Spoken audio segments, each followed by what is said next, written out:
Hola Hola, Cami, ¿qué tal? ¿qué tal? Bueno, para empezar, queremos darle la bienvenida a este segundo conversatorio.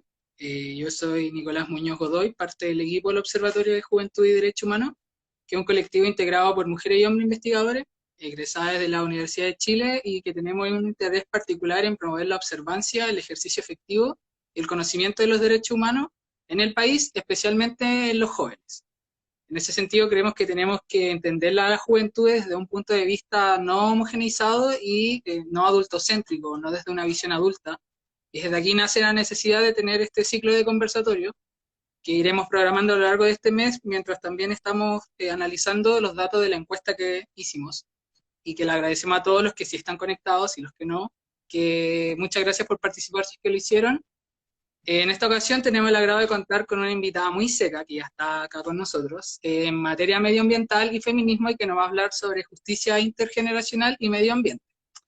Este tema de la justicia medioambiental e intergeneracional nos interesa como observatorio en tanto se relaciona con los denominados derechos de cuarta generación que dicen relación con el desarrollo sostenible, el cuidado de nuestro planeta y de nuestro hogar no hoy, sino también pensando en el ejercicio de los derechos humanos como algo pendiente en el tiempo y que debe prolongarse incluso a las generaciones futuras. Así que queremos darle la bienvenida, sin más preámbulo, a Camila Musante. Ella es abogada de profesión, está realizando un magíster en Derecho Ambiental, feminista, embajadora de Escazú ahora y miembro de ABOFEM Chile.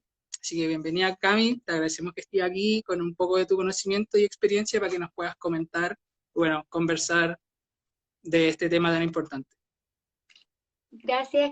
Primero que todo, gracias por la invitación, Nico.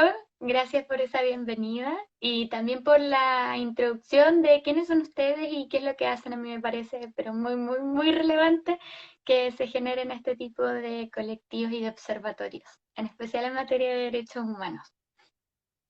Sí, no, muchas gracias a ti por recibir la invitación, por aceptarla. Creemos que igual es súper importante a lo que igual te dedicas, que yo ya, para los que no nos conocen, yo ya conozco a la Cami desde antes, fuimos roomie un tiempo, y así que puedo darte que es sequísima en lo que hace y que lo hace con mucha vocación y que es súper inteligente y que bueno, ella acá nos va a dar cuenta de lo que se trata este tema que a mi parecer y como observatorios creemos que es súper relevante. Estoy muy de acuerdo.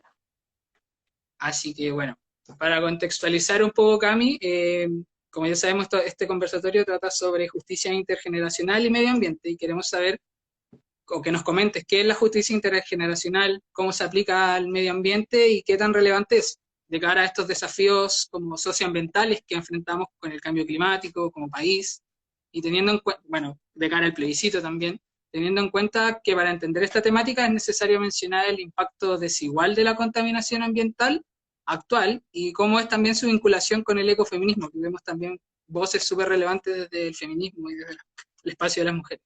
Así que, por favor, Cami.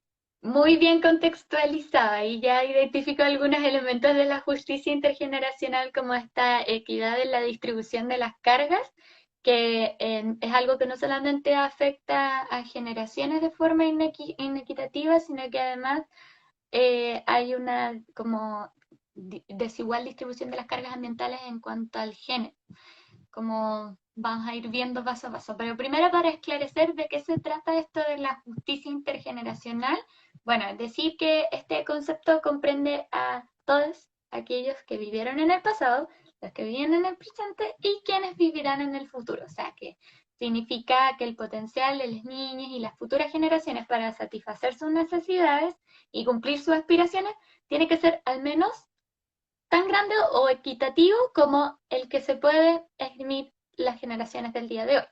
Entonces, cada vez es más común esta inclusión de las generaciones futuras de seres humanos en una prospección política es de lamentar una ausencia injustificada de la protección de biodiversidad y las generaciones futuras no humanas. Aquí vamos a entrar después más en detalle en qué implicancias en materia de derecho tienen estos conceptos de hablar sobre personas futuras y también como una biodiversidad que todavía no existe o que estamos pensándola hacia el futuro.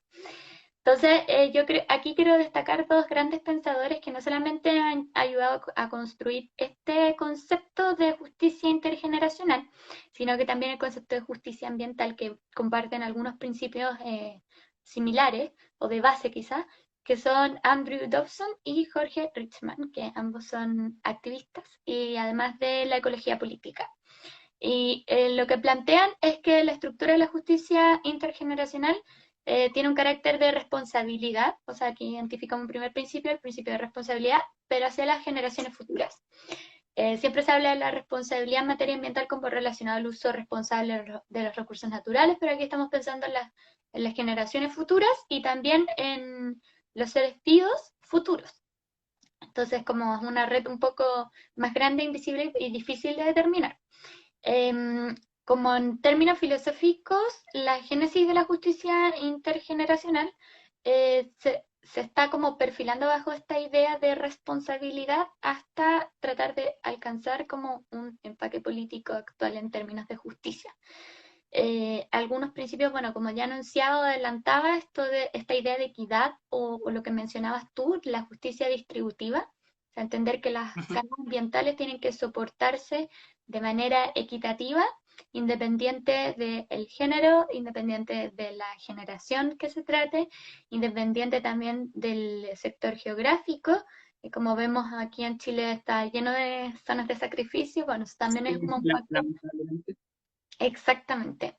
También tenemos un componente de participación que se comparte con el concepto de justicia ambiental, que es un elemento esencial de la justicia como lo estamos entendiendo, yo diría, en las últimas décadas, y que está muy relacionado con el derecho ambiental y también un poco en el marco, como el contexto social en el que se está desarrollando este conversatorio y la participación de los jóvenes.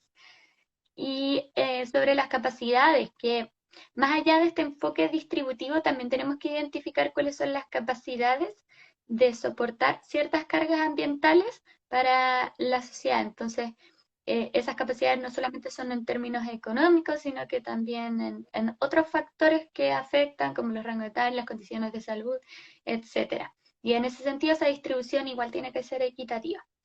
Y bueno, obviamente que hay elementos como propios de esta justicia, que es un elemento colectivo, porque estamos pensando en un colectivo, no solamente en el ser humano, sino que entendiendo que este forma parte de la naturaleza, como una red invisible, como sistemas sostenedores de la vida, y finalmente la vida implica toda esta malla de Como un elementos que están ecosistema, ¿no? Sí. desconectados. Exacto.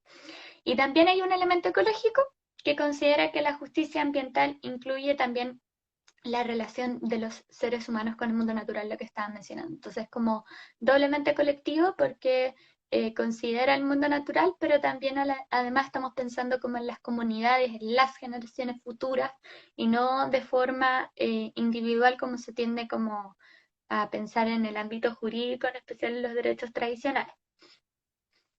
Claro. El otro día, tomándome como de lo que tú dices, leí sobre una socióloga que estableció como el concepto de los 200 presentes años, que establecía eso que tú mencionabas, que había que posicionarse 100 años hacia el futuro, pero también 100 años hacia atrás en estas intergeneraciones, donde cualquiera fuera el día del presente, siempre teníamos que considerar 100 años hacia el presente, o sea, hacia el futuro y 100 años hacia el pasado, para establecer como esta justicia que debe verse como de la gente que ya pasó, o de las personas o los seres humanos que ya pasaron, pero también pensando en que como estamos actuando actualmente, hay 100 años hacia adelante que tienen que prevalecer, porque hay generaciones que van a tener que prevalecer. Entonces igual es súper, creo que es súper relevante también lo que comenta en ese sentido, como de las cargas generacionales, de que hay una generación que probablemente no va a poder disfrutar ciertos acuíferos, ciertos como ecosistemas que nuestros antepasados sí lo pudieron hacer. Entonces, como eso igual es súper... Sí, es complejo y es complejo de distintos puntos de vista porque tanto como que plantea muchas problemáticas este tema. A mí me parece muy interesante. Plantea como también cuestiones éticas, como en el fondo de pensar por qué estamos privando, por ejemplo, nuestra generación hoy con ciertas costumbres o generaciones futuras a la salud de las generaciones que vienen en el futuro, entendiendo cuáles son las implicancias de la generación de gases de efecto invernadero, consumo irresponsable, como en términos generales, iba a decir como de plástico, pero en términos generales, pero también plantea como problemáticas jurídicas, porque es muy difícil para el derecho, esa estructura muy tradicional, trabajar sobre la protección de una expectativa. Y aquí voy como Claro, con estas personas futuras que no existen, o con estos seres vivos futuros, o con esta proyección sobre un incierto. Entonces, y igual yo encuentro que este tema es súper relevante como desde el punto de vista del cambio climático. Creo que igual nace un poco a raíz el concepto del cambio climático porque como que plantea cosas que son realmente apremiantes y preocupantes para lo que estamos viviendo, porque estamos expuestos a muchísimos riesgos hoy, y eso se va a traducir en el futuro de que los recursos naturales que están disponibles van a ser muchísimo más escasos, que la utilización de ellos va a poner en peligro el funcionamiento sostenible de los ecosistemas del planeta. O sea, y claro. entendiendo siempre de que el ser humano forma parte de esos ecosistemas. Entonces, cuando hablamos de los derechos de las generaciones futuras, inevitablemente nos parece como cuestión primera, cómo equilibrar estas reivindicaciones de los derechos de quienes hoy en día viven con las personas que vivirán en el futuro. Claro, Entonces, en el futuro, sí. es como Igual, lograr un equilibrio un poco complejo. claro, pensando igual en esto como que mencionas de esta estructura del derecho que es como súper tradicional, quizás se puede, y que no se basa en expectativas, básicamente, que quizás se puede relacionar quizás con los derechos emergentes que se llaman, que son como los derechos de la madre tierra, y quizás al asegurar esos tipos de derechos, creo yo, una pregunta, y quizás al asegurar ese tipo de derechos también está asegurando de cierta manera eh, bueno, la sostenibilidad del ecosistema natural hacia el futuro, porque claro, si al derecho le cuesta como pensar en personas que aún no existen, es válido quizás, pero ya pensar en una madre naturaleza, en un ecosistema que existe, que es vivo, que está el río, como se ha dado en algunos países, que se le ha otorgado como estatus de sujeto de derecho a ciertos ríos, ciertos acuíferos, igual creo que se puede linkear, ¿o no? Como quizás sea como esa la manera de proyectar esa sostenibilidad hacia las generaciones futuras, desde el derecho, que es como tú decías, tan tradicional. Mira, ¿me sigues escuchando bien? Porque apoyé el Sí, teléfono, entonces quería saber si es que no se cortaba el audio. Ya. no Mira, sé. yo creo que es súper importante lo que plantea ahí Nico, porque de hecho es una discusión que vamos a tener que dar pensando en un proceso constituyente eh, que está a la vuelta de la esquina. ¿Cómo vamos a abordar los derechos de la naturaleza? A mí como que me gusta más esta idea de darle derechos a la naturaleza porque tiene un valor intrínseco. Hay que pensarla como un sujeto, como un objeto de derecho.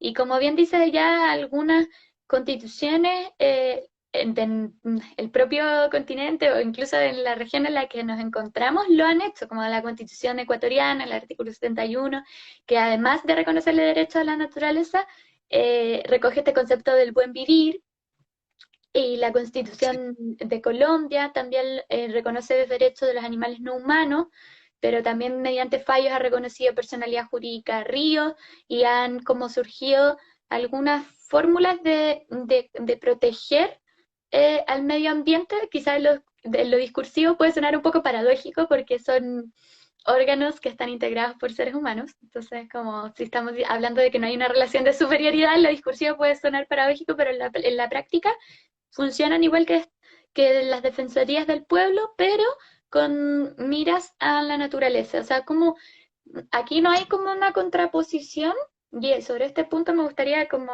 ser bien enfática, no hay una contraposición entre los derechos sociales con los derechos ambientales o los derechos de la naturaleza, sino que simplemente lo que hay que hacer es tratar de integrar la visión del ser humano como un elemento que forma parte de los sistemas sostenedores de la vida y que no solamente implica a los recursos naturales, que igual encuentro que es un término como muy de visión utilitaria de la naturaleza, sino que como entendiendo que el resto de los seres vivos tienen un valor en sí y que todo lo que suceda con el resto de los seres vivos también nos repercute.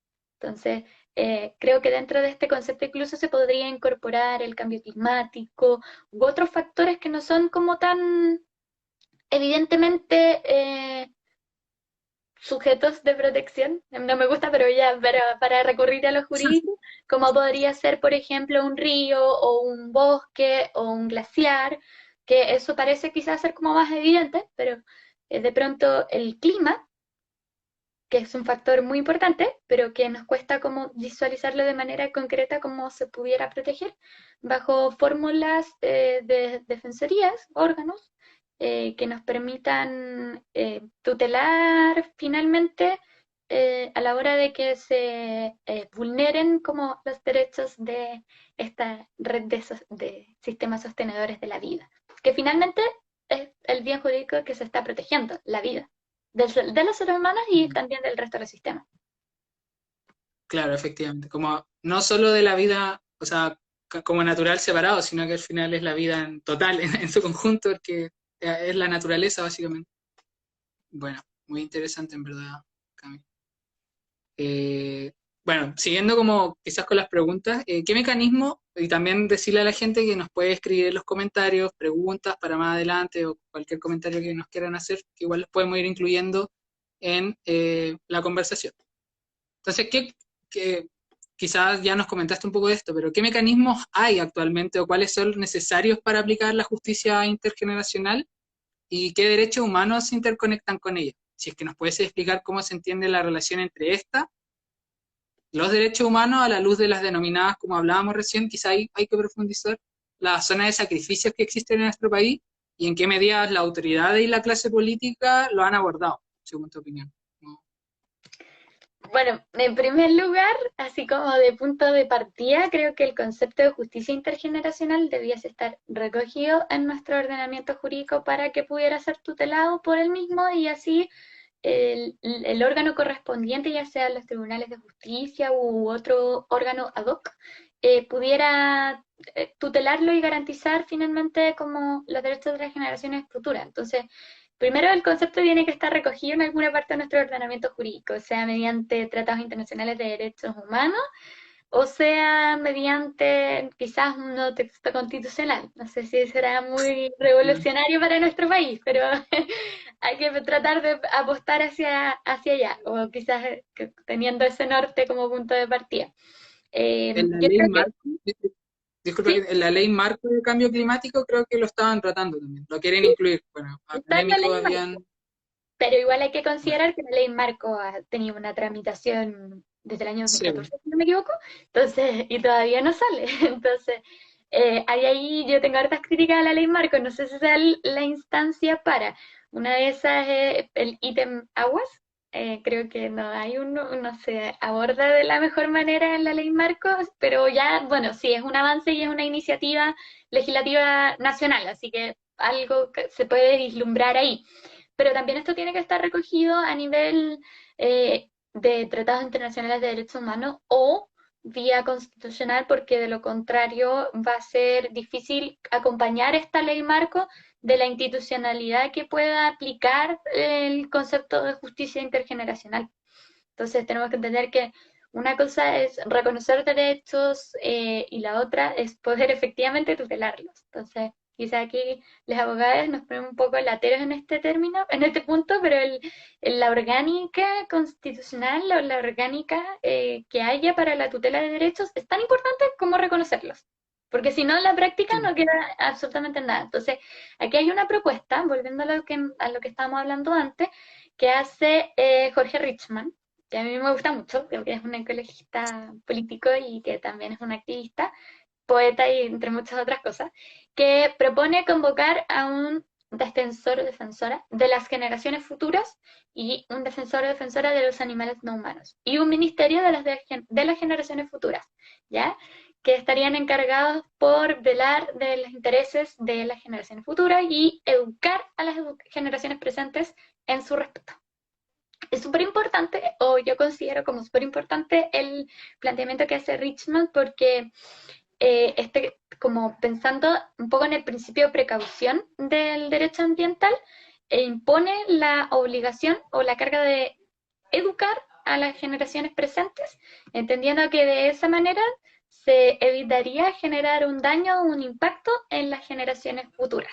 Entonces, esto igual recoge un poco el espíritu del derecho ambiental, que es el principio precautorio que siempre va a intentar adoptar todas las medidas para evitar llegar al daño y no tener que repararlo, porque no es un objeto del derecho ambiental tener que reparar un daño, sino que más bien prevenirlo. Entonces, yo considero que esta figura es bien interesante y que nos permitiría hacer práctica o hacer efectiva la tutela de los derechos de las generaciones futuras humanas, así como los animales no humanos y así como les decíamos la naturaleza y el resto de los sistemas sostenedores de la vida. Y sobre los derechos humanos que se ven como afectados, bueno, creo que antes de especificar cuáles, que creo que igual son un poco de sentido común, sería interesante plantear una cuestión que es los derechos del presente y las obligaciones del futuro. Y un poquito retomando la discusión inicial, este tema plantea varias problemáticas, y no solamente desde el punto de vista jurídico o político, sino que y económico, ciertamente, sino que también desde la ética. Si es que hay una obligación ética que nos fuerce como a limitar este techo tecnológico o techo de desarrollo, con muchas comillas, bajo crecimiento económico, lo diría mejor, bajo el que queremos vivir, prescindiendo como de algunas ventajas en orden de que otros que no existen aún puedan oportunamente disfrutar de una vida mejor. Bueno, es una pregunta que yo creo que claramente que viene de la ética y que para facilitarle la vida a las generaciones que vienen, a humanos que no llegaremos a conocer, en nombre de obligaciones racionales planificadas, no es una posición como sencilla de admitir, ya como un cuestionamiento. Entonces, ¿en qué podemos considerar fuertemente el argumento de efectivamente proteger a estas generaciones futuras? Bueno, tendríamos que aceptar que cada generación de ser humano recibe un mundo modificado por la generación que lo precedía. Un poco la idea que decías tú al principio de la compensación de los 100 años que tienen que, de los 200, no me acuerdo cuántos años dijiste, pero que Sí, tenían que lo estar siento. considerados, ya. Entonces, hay que aceptar esta idea de que cada ser humano recibe un mundo modificado por la generación que lo precedió, ¿ya? Y que el conjunto de los productos y todos los procesos científicos y de desarrollo antiguos se ve nuevamente modificado en esta generación presente, antes de pasársela a la que viene. Entonces, quizás estos como conceptos o quizás estas ideas, fuerzas, que teniéndolas presentes podemos aplicar un principio de equidad como con mayor concreción, porque lo que cuesta aquí es identificar finalmente quién es el sujeto de derecho, ya que aún no existe. Y Claro, es potencial, o sea, no sabemos tampoco si va a llegar a existir, porque incluso puede ser que la Tierra se acabe antes y estamos protegiendo algo a 100 años, o que los seres humanos se acaben antes y estamos protegiendo a seres humanos a 100 años. Y en cuanto a los derechos humanos, sí, ya en particular, bueno, claramente el derecho a la vida, el derecho a la salud, también a vivir en un medio ambiente libre de contaminación y sano. También hay que considerar los derechos de la infancia, y aquí está la Convención Internacional de Derechos de los Niños, pero no es tan inclusiva, eh, que tiene hartos derechos humanos que se les reconocen a los niños como en su particularidad, que es la etapa generacional que están viviendo, y que también se les reconoce el derecho de vivir en una vida sana, como niñas. Entonces, también recalco que igual hay una fuente normativa importante, además de que estos tratados se encuentran como en todos los tratados internacionales, o sea, todos estos derechos están en todos los tratados internacionales como básicos que cada país firma. Y ciertamente el derecho a claro. la justicia, o sea, quizás no una justicia en un sentido tradicional como lo entendemos, pero sí recogiendo estos principios que mencionábamos antes, en especial el de equidad y las cargas distributivas.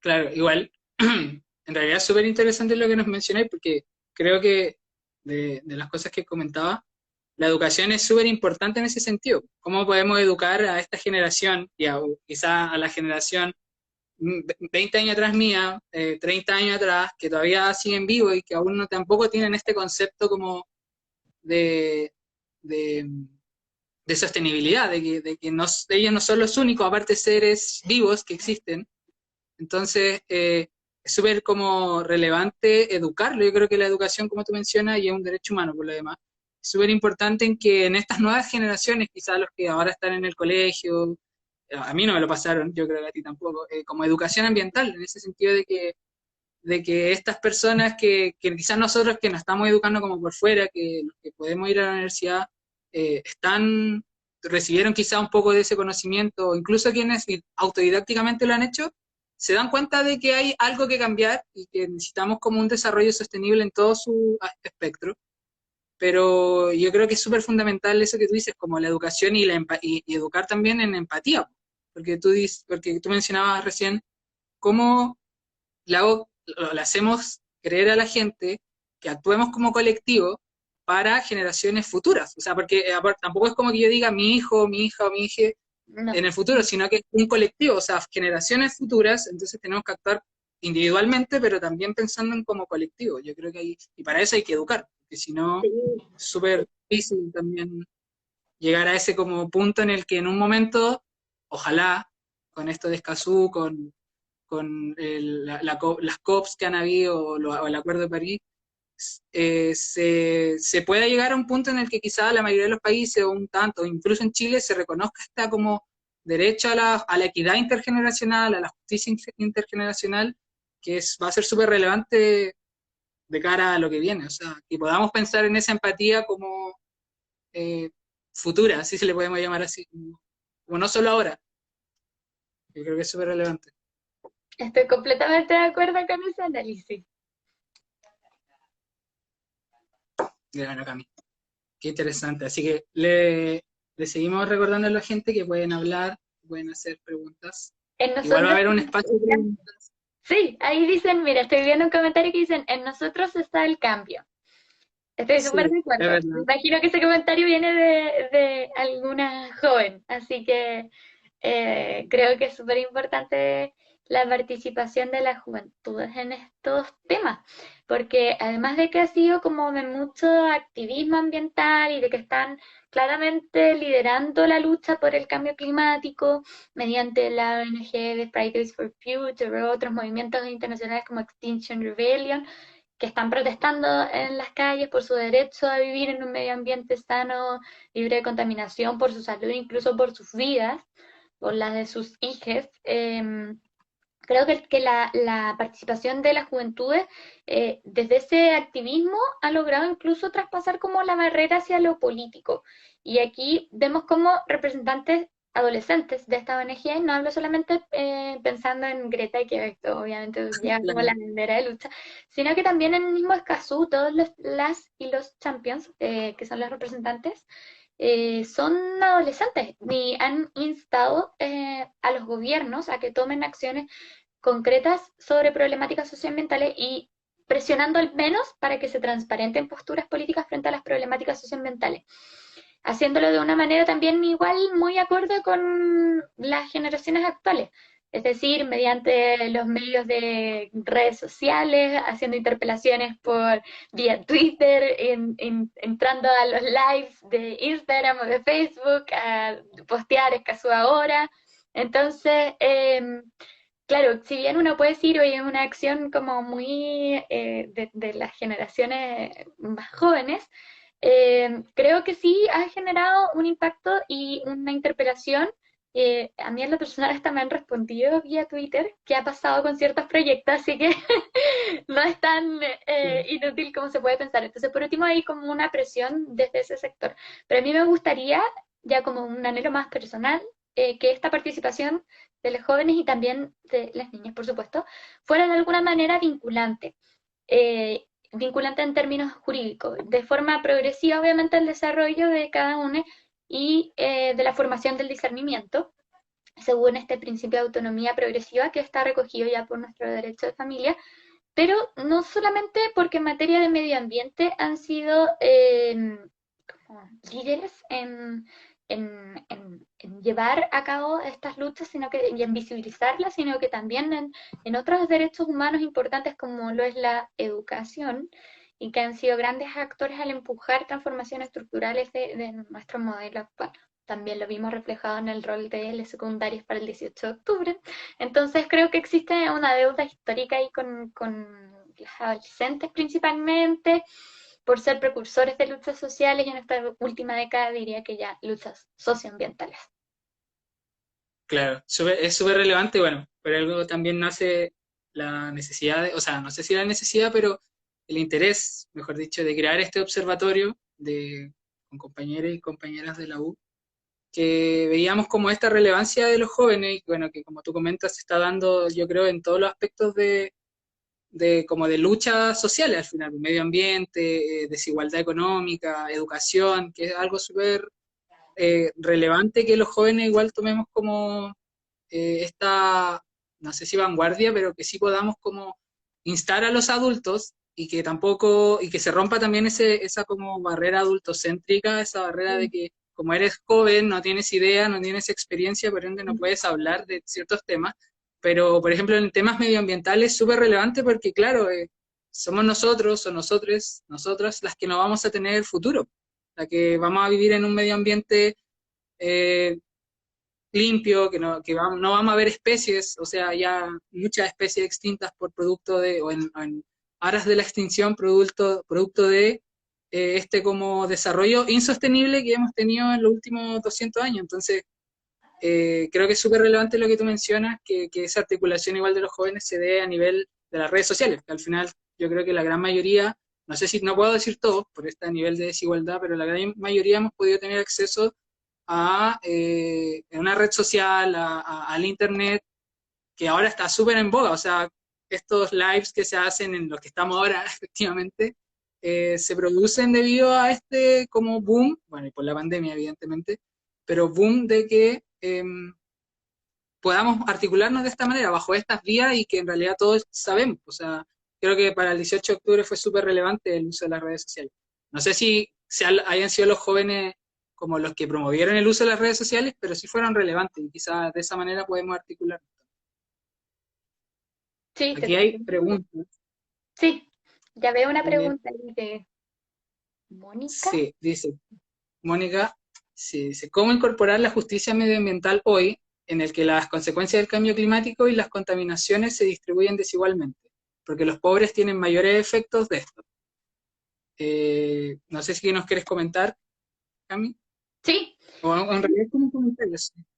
sí, un comentario, pero me gusta que exista esa percepción porque creo que es muy cercana a la realidad y no solamente el factor socioeconómico, sino que también, como mencionaba antes, de género y también geográfico y también quizás de si eh, hay una etnia presente o si estás en una comunidad rural, si vives en una zona urbana o la generación a la que pertenezcas. Entonces creo que hay varios factores que influyen y que definitivamente no hay una distribución igualitaria o equitativa de estas cargas. Por algo en Chile existen las llamadas zonas de sacrificio.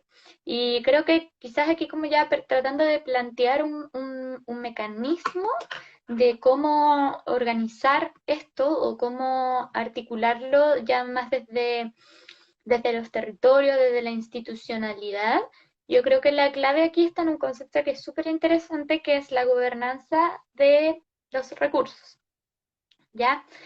Que hay que entender por una gobernanza justa, una gobernanza sostenible de recursos, que para ello se requiere como una serie de instituciones y políticas a distintos niveles, porque los recursos naturales tienen formas y modalidades muy diferentes. Y siempre que hablo de recursos naturales, entendiendo de que se están utilizando con un fin no de carácter quizás de explotación, sino como de uso para obtener un beneficio de ese uso, pero obviamente que tiene que ser de carácter responsable y que tiene que estar primando siempre en ese uso el principio de conservación. Por lo tanto, el primer paso para cualquier planteamiento tiene que ser lo más claro como cuáles son los recursos naturales que se van a utilizar o cuáles son los recursos naturales sobre los que vamos a exigir gobernanza. Y no todos los recursos pueden ser gestionados a nivel local, regional o nacional. Eso igual es importante como tenerlo presente. Entonces, para salvaguardar una gobernanza de los recursos que no ponga en peligro el funcionamiento sostenible de los ecosistemas y la biodiversidad, y que además proteja los derechos de las generaciones futuras y de las presentes, es necesario explorar los límites del uso de los recursos, la disponibilidad del espacio ecológico y la posible disponibilidad de recursos alternativos. ¿Ya? Entonces, o sea, hay que hacer un primer levantamiento y luego otros levantamientos sobre disponibilidad de recursos alternativos, porque la sostenibilidad ambiental tiene que considerarse como una capacidad superior para proteger a todos los demás derechos básicos. Y ahí es como donde viene de nuevo esta mirada integral. La gobernanza de los recursos tiene que estar sujeta entonces a normas y a principios estrictos, sin normas vinculantes ni una gobernanza a nivel internacional, de varios niveles. Las prácticas del uso de los recursos existentes, así como los efectos del cambio climático, van a amenazar tanto la sostenibilidad ambiental como los derechos básicos de las personas, tanto ahora como en el futuro. Aunque tengamos una legislación nacional fantástica, una ley marco de cambio climático, que yo igual tengo mis críticas, pero bueno, sí recoge algo de esto, aunque tengamos una nueva constitución que también recoja estos conceptos, también primero tiene que existir una gobernanza a nivel internacional, porque así como a nivel de ecosistemas o de sistemas sostenedores de la vida no podemos entender unos elementos y los otros, tampoco podemos entender lo que sucede en un lugar del mundo sin tener presente cómo eso repercute en otro lugar del mundo. A propósito igual de la pandemia que estamos viviendo y de informes de la WWF que avalan esta teoría de que finalmente por la deforestación del Amazonas y la pérdida de biodiversidad, especies terminan buscando como lugar donde habitar hábitats que no les corresponden y terminan como propagándose enfermedades de este tipo, como las zoonóticas, así se llaman, las que se traspasan de los animales hacia los seres humanos, los animales no humanos. Entonces yo creo que ese sería como un primer principio. Ahora ya yendo más a lo, quizás como a lo territorial como en herramienta, yo creo que a mí me gusta mucho cómo funciona el sistema de gestión que tienen las comunidades rurales para el abastecimiento de agua, pero estoy hablando de un sistema no legislado ni regulado, sino como el sistema de hecho con el que funcionan las Bien. comunidades rurales para el Como por abastecimiento de... costumbre. Sí, y Ya. también, sí, y también creo que ahí también hay un sistema de gestión que sería interesante de articular entre el gobierno local, las comunidades rurales y las políticas públicas, en donde las comunidades cumplan como un eje de desarrolladores de lo que se, como en el fondo de la institución que se requiera para cumplir con sus necesidades básicas. Por ejemplo, si tenemos una comunidad que necesita sanear sus aguas para que puedan beberla y sea potable, entonces que la comunidad tenga un rol importante dentro del desarrollo, tanto como técnico como práctico de ese proyecto y que el gobierno local obviamente apoye con recursos, con financiamiento y también con recursos técnicos si eso se requiere. Pero eso tiene que venir a nivel de políticas públicas, así que yo creo que está complejo. Pero a mí me gusta cómo funcionan de hecho las comunidades rurales para abastecerse de Claro. agua potable. O sea, como si lo podemos ver como un poco en síntesis, tiene que sí o sí ser integral este proceso al final, como integrar a la comunidad, integrar como a los actores políticos o a la administración pública, y también bueno, a la administración del Estado que pueda velar también por esta como sincronía que permita a las comunidades también elegir la forma en la que quiere esa forma de saneamiento. También, como tú decías, si pertenecen a un grupo étnico, a un grupo afrodescendiente, que también se respete esa cosmovisión de ver bueno, su vida, su cultura, porque así evitamos también otras como violaciones de derechos humanos, porque el Estado probablemente igual lo va a hacer. Y eso es lo fome, porque no se le pregunta a la gente cómo lo quiere hacer, según como ellos quizás lo estaban haciendo, porque como tú dices, y como eres experta, probablemente estas formas de saneamiento de agua o de gestión de los recursos hídricos en las comunidades rurales es súper efectivo para ellos. y de repente llega alguien súper técnico y dice, no, no se tiene que hacer así, y dónde quedó la opinión de esa gente y ahora lo vamos a hacer de esta manera. O sea, yo creo que igual es súper relevante lo que tú dices, como Y también viendo esa forma de participación. Y también porque hay una externalización ahí del beneficio económico que viene con el desarrollo de esa gestión, de la gestión de saneamiento, porque se va a externalizar finalmente y como la satisfacción de necesidad que corresponde a un determinado territorio que se gestiona por un externo, obviamente va a significar también la externalización de ese beneficio económico de lo que se le va a pagar a ese externo por el servicio que está prestando. Y yo considero que debiese ser la misma comunidad, entendiendo sus necesidades, conociendo el territorio, que tienen vínculos, costumbres, también hay que pensar como en los pueblos originarios en este país, que desde norte a sur históricamente se han relacionado de otra forma con los territorios y que eso sí está presente, que hay que recogerlo de alguna manera, debiesen ser quienes desarrollen los proyectos que van a permitirles satisfacer sus propias necesidades. Al final nadie conoce mejor sus propias necesidades que las comunidades que habitan en los territorios. Entonces, yo creo que eso es súper importante. Claro, sí, igual como tú dices, de hecho esa es como la pregunta que viene, y una de las últimas, porque también vamos a leer después los comentarios para hacer una guía completa.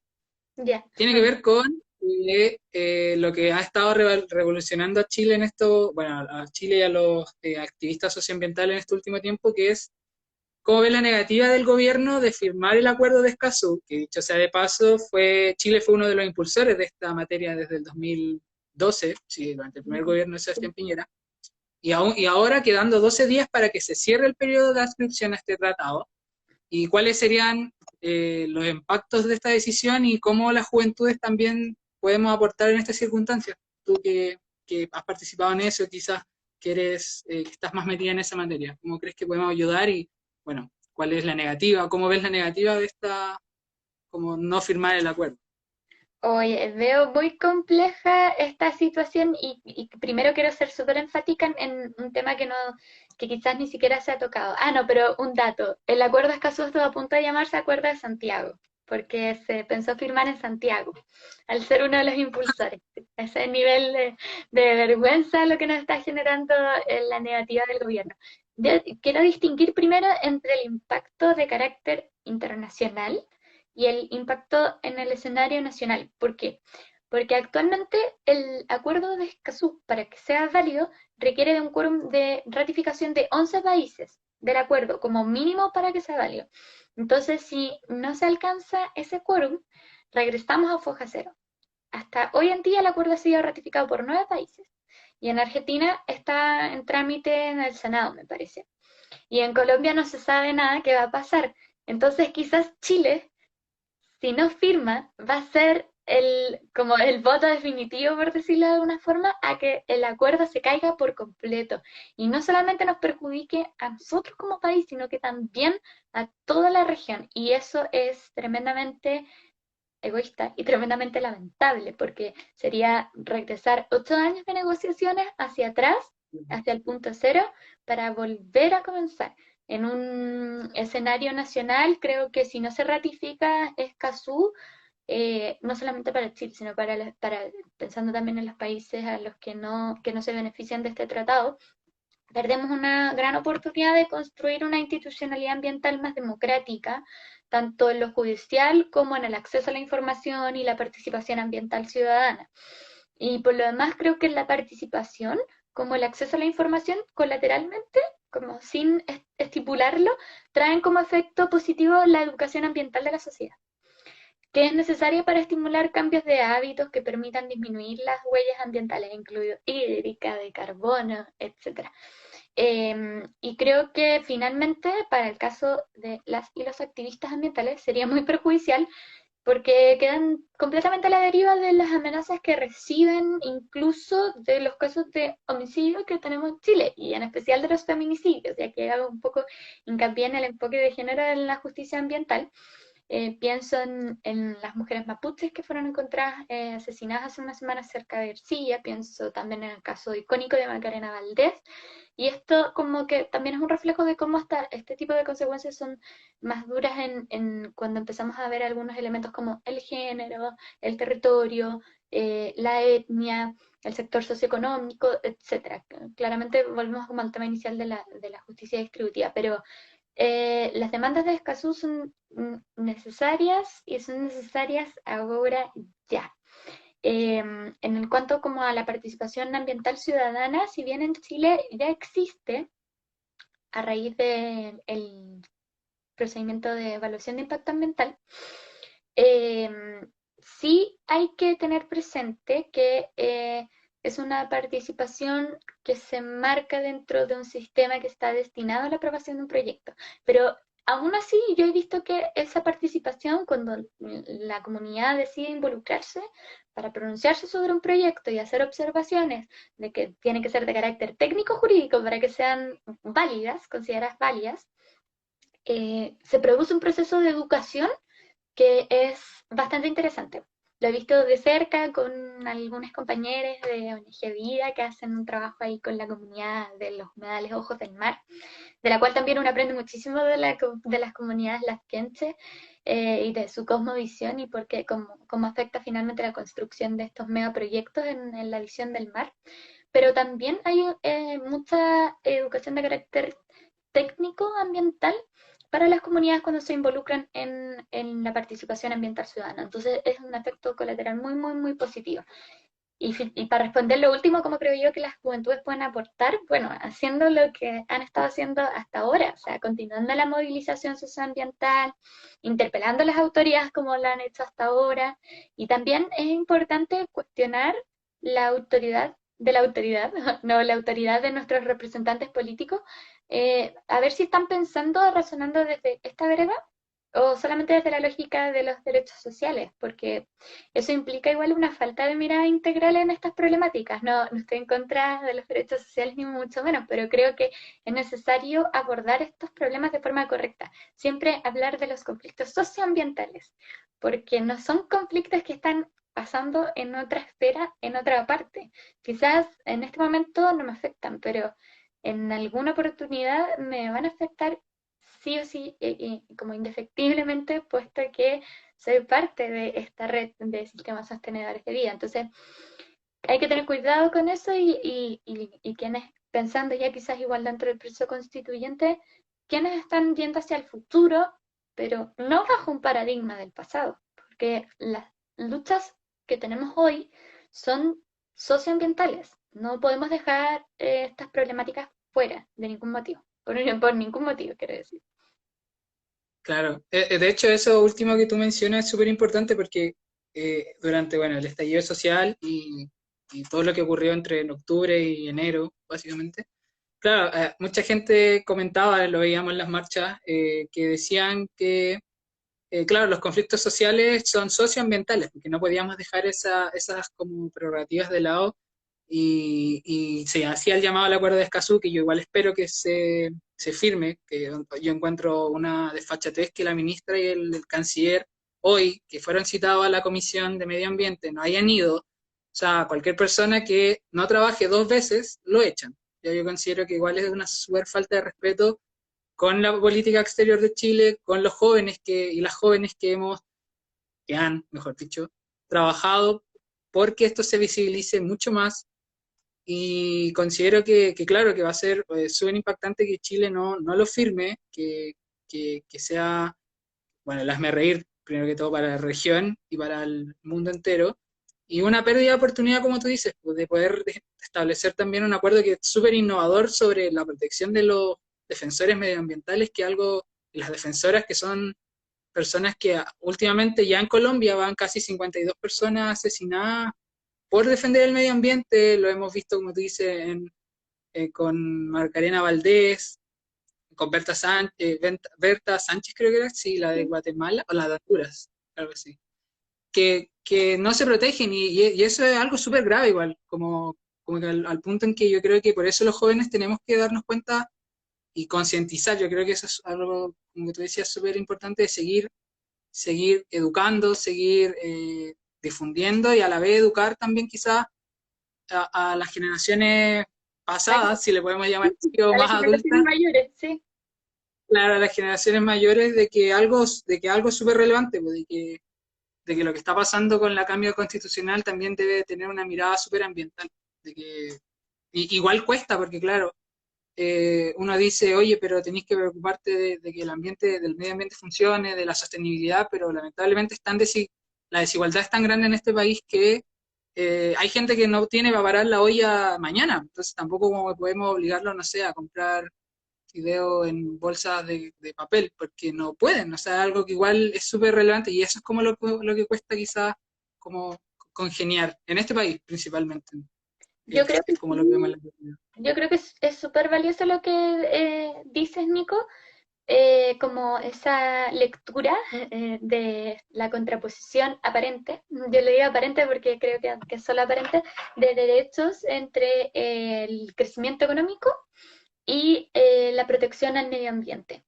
Y en realidad digo que es solamente aparente porque creo que si es que nos planteáramos el tránsito hacia una economía de servicios, por ejemplo, que no estuviese basada en la explotación de recursos naturales, sino más bien en el uso de los mismos con el principio de conservación y de responsabilidad, como sucede, por ejemplo, en el caso de los proyectos de energías renovables no convencionales, donde hay una utilización de los recursos naturales, pero estos se conservan 100%, en su mayoría, en la mayoría de los casos, un alto porcentaje, por algo son renovables. eh, Podemos hacer un tránsito claramente hacia un nuevo sistema económico. Pensemos en una economía de servicio y también en una economía que nos permita como aprovechar ese gran capital de profesionales que hoy en día no están desempeñándose necesariamente en sus áreas, porque no está como bien pensado cómo se produce la inserción de los profesionales en el mercado laboral, sino que simplemente estamos viendo mercados diferentes más encima. O sea, dentro de esta visión de mercado estamos viendo mercados diferentes: mercado laboral, mercado educacional, educacional básico, educacional universitario. Entonces, yo creo que hay que tratar de imaginar un nuevo sistema económico para Chile que sea conciliador de estos dos derechos, que no son para nada contrapuestos, sino que todo lo contrario. Si uno trajera estos numeritos, quizás algunas personas se interesarían en escuchar este discurso, pero creo que tiene que partir no desde una mirada de un planteamiento netamente económico, sino que también de conciencia de que esto tarde o temprano nos va a afectar, y precisamente a los sectores económicos más pobres el cambio climático les va a azotar con muchísima más fuerza. Y a nuestro país también, que le afectan 7 de los nuevos factores del cambio climático. Mira, sí, Estamos no, concuerdo tremendamente expuestos. absolutamente. Sí, a este capitalismo extractivista neoliberal que nos tiene casi con 10 años de menos quizás de que se aumente el porcentaje de la Tierra, o sea, del grado de la Tierra que puede llevarnos a la extinción, sin más. Así. Bueno, Cami, vamos a leer las dos preguntas que quedaron acá, Ya. porque ya nos quedan 5 minutitos, así que Felipe, un abrazo, un saludo, Felipe. Ay. Eh, La clase política tiene que darse cuenta que el medio ambiente tiene que estar en el centro de un nuevo modelo político y social. Y en Constanza dice que varios crecimos en ciudades llenas de contaminación. Yo soy de Calama también. Y al Estado nunca le importó. Sin embargo, tal como usted dice, los jóvenes son quienes están haciendo presión, ya que hace aproximadamente un mes recién se aprobó el plan de descontaminación para la ciudad. Sí, efectivamente, Gami, no sé si tú sabías que, bueno, antes de darte la palabra, el valle de Yalquincha es un valle que está en medio del desierto, al lado de Calama, es súper complicado que eso se dé, donde vive la ranita de Darwin, y bueno, se aprobó mediante la evaluación de impacto ambiental que se construyera un puente que atravesara el valle de Yalquincha para que los camiones que van hacia la mina de Chuquicamata o las minas que hay alrededor de Calama pasen y no tengan que pasar por la ciudad. Y eso se aprobó sin el consentimiento, o sea, sin la participación de las comunidades atacameñas que viven o que forman parte del sector, ni de la ciudadanía de Calama que va al Valle de Yalquincha, y el puente se va a construir. Y bueno, como dice Constanza ahora, se aprobaron también esta como plan de descontaminación, pero tampoco bajo presión también, como que tampoco fue algo que se le ocurrió como decir ya Calama vamos a descontaminarlo, vamos a hacer un plan ambiental. Es Sí, que eso, el comentario de Felipe, que dice que hay que tener en el centro un nuevo modelo político y social, el cuidado del medio ambiente. de todas formas, coincido completamente con Felipe, creo que da en el clavo un poco en el ejemplo que da después Constanza. No podemos estar sacando normativas o dando solución a los conflictos socioambientales a punta de presión ciudadana, o a punta de presión social más bien, porque pensando en que ciudadanos mayores de 18 eh, de hecho, hace poco igual se aprobó el reglamento de la ley de humedales a punta de presión virtual, en interpelaciones a la ministra, pero en todos los espacios, hasta que finalmente salió el texto que estaba aprobado, pero que no había sido promulgado, que estaba teniendo como una demora eh, injustificada, por decirlo de alguna forma. Y aún así se puede esperar cualquier cosa porque también como un poco en el desconocimiento de los trámites legislativos te dicen, ah, está promulgado, ah, ya estamos ok, pero, o está aprobado, y, ah, ya estamos ok, pero todavía tiene que promulgarse, todavía tiene que publicarse, si no, no entra en vigencia. Entonces, igual ahí hay un manejo como político del que uno desconfía, pero yo creo que sí, necesariamente tenemos que poner el medio ambiente